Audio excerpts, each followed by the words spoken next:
Sabah geliyor. Sabah geliyor. Akşam gidiyor, sabah geliyor.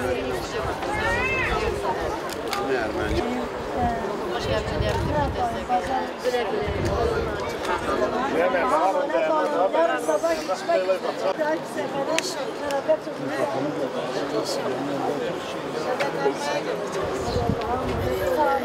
Allah yardımcın olsun inşallah.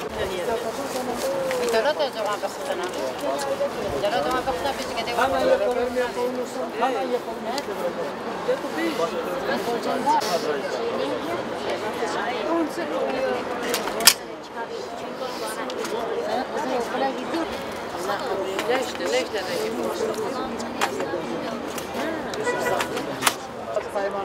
Hatice benim adım Hatice, kızımın adı Fadime. Öyle mi? Dağa götürdüler. Evet, arkadaşları bana telefon etti. Çocuğumuzu götürdüler dediler. Ben de hep arkadaşlarına falan kızdım, hakları falan attım. Çocuğunuz ne zaman kaçırıldı? Çocuğumu üniversiteye 1'e başladı. 2. senesinde çocuğumu götürdüler. Beynine girdiler, götürdüler çocuğumu. Çocuğumu istiyorsun. Götürüldüğünü nasıl öğrendiniz? Arkadaşları falan telefon etti bana. Kızınızı götürdüler dediler. Peki Ben de önceden niye bildirmediniz dedim. Hatlarımı falan kırdım kardeşim. Peki siz demediniz yani bu nasıl götürüldü? Sordum, her şeyi sordum. Ne dediler size?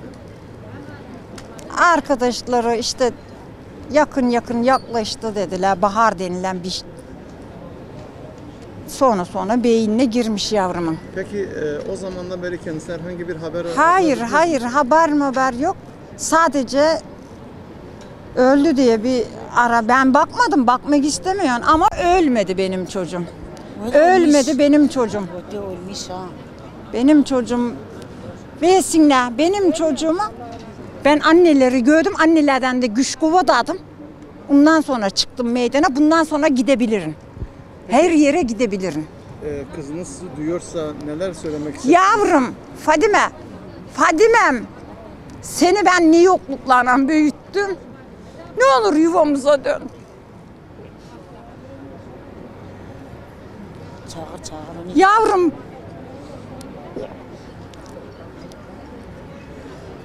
okuyup da bana bakacaktın yavrum. Yavrum bana dön.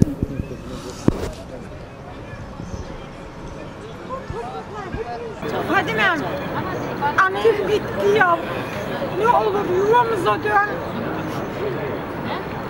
Ben bittim, ne olur Allah hep analar gülsün. Beni de sen güldür. Rabbim yavrularımızı kavuşturun bize.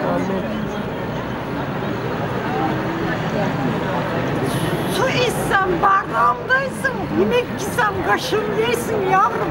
Her saniye sen benim uykuna falan yok bende. Aynen. Yavrum yuvamıza dön, yavrum benim yanıma dön. Benim yanımdır senin yerin. Yavrum. Elimde su böyle elim böyle çıkıyor. Hiçbir şey yapmamış. Üstüne değmiş. Bana bakacaktın yavrum.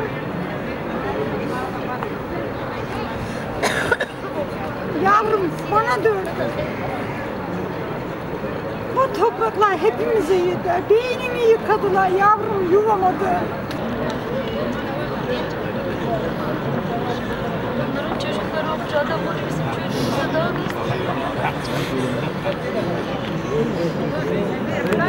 Yavrum bir dakika içimdeysin. İçtim sulardan. Bardaklardaysın. Gidin lokkalarda kaşıklandaysın. Yavrum yuvamıza dön. İnşallah.